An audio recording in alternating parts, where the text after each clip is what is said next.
वंदे। दोस्तों, बांग्लादेश में हमारे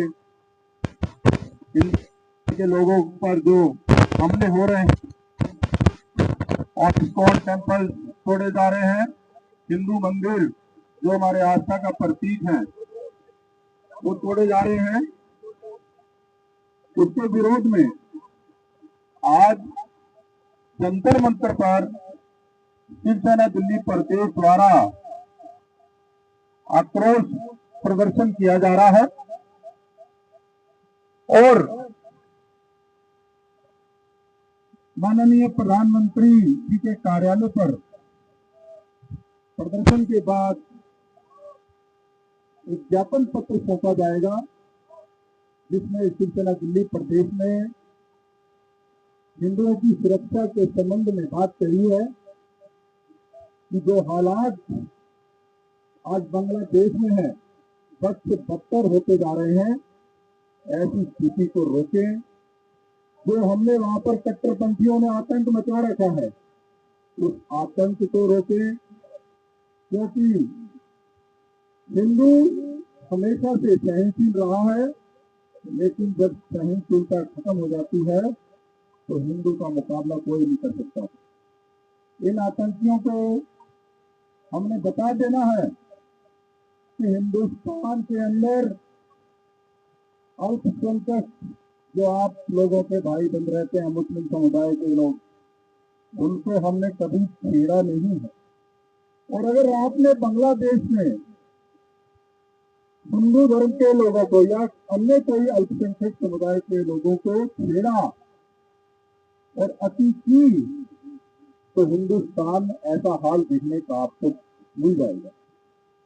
तो दोस्तों, किसी भी तरह से हम लोग कमजोर नहीं हैं, हम मानवता को मानते हैं, लेकिन जो आतंक वहां पर चल रहा है, जो चिन्मय किशन दास जी जो हमारे हिंदू धर्म के संत हैं, उनको गिरफ्तार किया गया और जबकि इस्कॉन तो बैन लगाने की बात कर रहे हैं, जबकि हमारे देश में पता नहीं कितने कट्टरपंथी संगठन इनके काम कर रहे हैं और वो चल रहे हैं, नाम बदल के चला रहे हैं।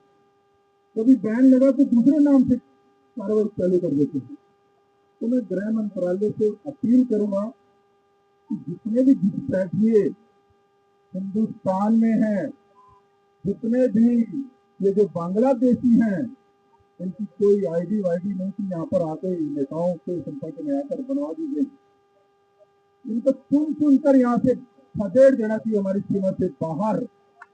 जब तक हम लोग स्ट्रॉन्ग नहीं होंगे, जब तक हम लोग मजबूत कदम नहीं उठाएंगे, तब तक ये लोग सुधरने वाले नहीं हैं।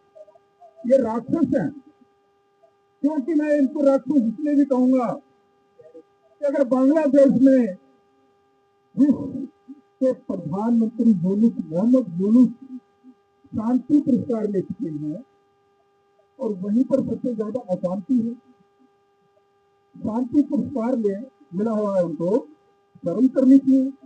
वहां के प्रधानमंत्री को शर्म आनी चाहिए, शर्मानी चाहिए कि नहीं आनी चाहिए, शर्मानी चाहिए कि नहीं आनी चाहिए। तो किसी इतने से कि हम कम हैं, हम जब पीछे रहेंगे, मौका मिलेगा तो इन कट्टरपंथियों को छोड़ देंगे।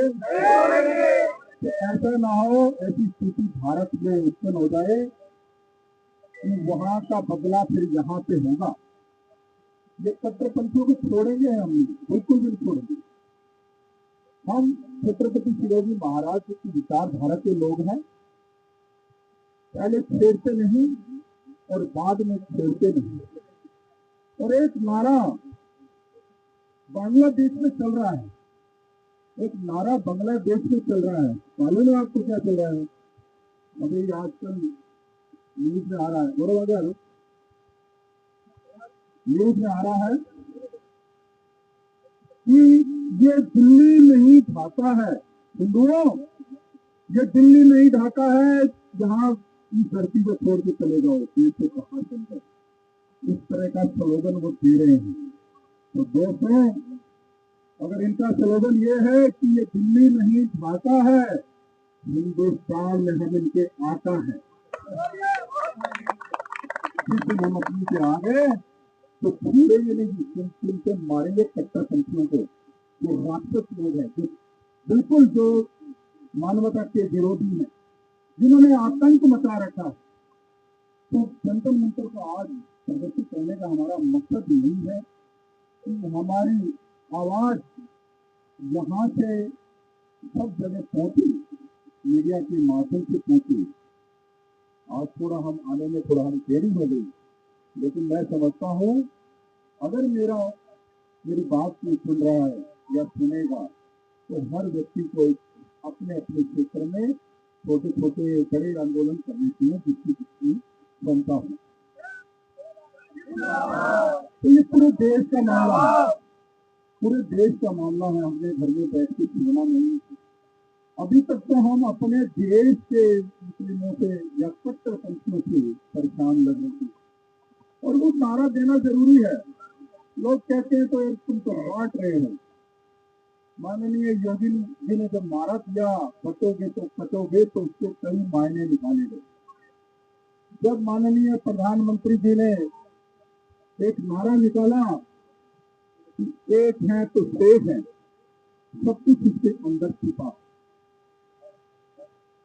क्योंकि हम 2 करोड़ से ज्यादा हिंदू हिंदुस्तान में रहते हैं, और वहां पर 1 करोड़ हिंदू रहते हैं बांग्लादेश में। उन 1 करोड़ से भी ज्यादा हिंदुओं को वो जीने नहीं दे रहे हैं। अगर यही स्थिति मुस्लिमों के साथ अगर यहाँ पे होता तो ये मानवाधिकार की बातें करते, ये अंतर्राष्ट्रीय स्तर पर दबाने की कोशिश करते। गुजरात में जब दंगे हुए, गोधरा कांड हुआ, उसके बाद माननीय नरेंद्र मोदी जी पर जब वो मुख्यमंत्री थे, गुजरात के ऊपर उंगली उठाई गई, दंगों का आरोपी बताया गया। लेकिन समय तो अपनी करवट बदलेगा। अगर ऐसी स्थिति दिल्ली में अगर हुई तो मैं समझता हूँ, दिल्ली में तो हम लोग रहते हैं, तो यहाँ का मैसेज पूरे देश में जाता है। तो कट्टरपंथियों को छोड़ेंगे नहीं। छोड़ेंगे क्या? छोड़ेंगे क्या? छोड़ेंगे? छोड़ेंगे आप? तो शिवसेना पार्टी एक हमारी ऐसी पार्टी है जिस पर बाला साहब ठाकरे जी की विचारधारा के सिद्धांतों पर चलती है। जब एक समय था, बाला साहेब जब थे अमरनाथ की यात्रा को रोक दिया था आतंकियों ने, तो उन्होंने एक बात कही थी कि यहाँ से मक्का मदीना के लिए लोग वहाँ पे अरब कंट्री की जो फ्लाइट जाती है, एक भी फ्लाइट यहाँ से जाने नहीं देगा मक्का मदीना। तो ऐसे नेता की जरूरत है हमें। मानते हैं कि प्रधानमंत्री जी का मंत्र अच्छा है, सबका साथ सबका विकास, लेकिन कुछ लोग विकास के लायक नहीं है, उनको साथ देने के लायक नहीं है। बहुत मौके जब इसे हमने दिए, हमेशा इन लोगों ने, मुगलों ने, देखो आप पिछला इतिहास अगर देखो, हमेशा इन्होंने हिंदुओं से और भारत से गद्दारी की। इतने इतने बड़े बड़े योद्धा आपने खो दिए, लेकिन अगर आप नहीं जागोगे तो कश्मीर में जैसे हिंदू निकाल दी गए थे, ऐसे कभी बांग्लादेश से भी इस तरह का हालांकि कुछ सुनने में आया कि पलायन शुरू कर दिया कश्मीर में। तो इस तरह की स्थिति उत्पन्न ना हो, उसके विरोध में आज हम यहाँ पर इकट्ठे हुए हैं। ये मैसेज सब जगह जाना चाहिए, और अपने कार्यकर्ताओं को भी मैं कहूँगा कि आप अपने वीडियो में, अपने मोबाइल में इसको शूट करें, उसको वीडियो रिकॉर्डिंग करें और वो अपने अपने ग्रुप में डालें कि शिवसेना ने इस तरह का कदम उठाया। मानता हूं कि अन्य संगठनों ने बहुत बड़े बड़े कार्यक्रम किए यहाँ पे, लेकिन जरूरत करते बाला साहब ठाकरे जी के विचारों की। अगर देश की रक्षा के लिए, देशभक्ति के लिए आतंकवाद या कट्टरपंथ का रास्ता भी अपनाना पड़ेगा तो अपने देश के लोग उठाएंगे। हम और लोग नहीं कि घर में छुप कर बैठ जाएंगे चूहों की तरह। वो दिन गए, अब हमें सफर उठाना ही होगा, क्योंकि जिस प्रकार से माताओं बहनों के साथ वहां पर दुराचार हो रहा है बांग्लादेश में, किस तरह से हमारे इस्कॉन टेम्पल के जिम्मेदार जी को अरेस्ट कर लिया गया और बैन लगाने की मांग हो रही है और उन्हें देशद्रोह का मुकदमा लगाने की बात हो रही है, तो इस तरह के हालात में कैसे की? तो इसलिए नम्रता एक हद तक सीमित रखनी चाहिए और मैं समझता हूँ पूरे देश में इस तरह के आंदोलन, इस तरह के आवाज उठानी चाहिए ताकि हिंदू जागे, हर भारतवासी जागे।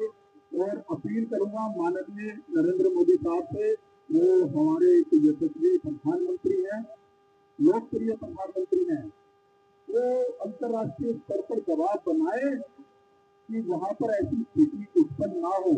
जवाब देना पड़ेगा, उनको कहना पड़ेगा अगर वहां पे हिंदू अल्पसंख्यक है तो हिंदुस्तान में मुस्लिम भी अल्पसंख्यक है, फिर मत कहना कि कोई नुकसान होगा यहाँ पर।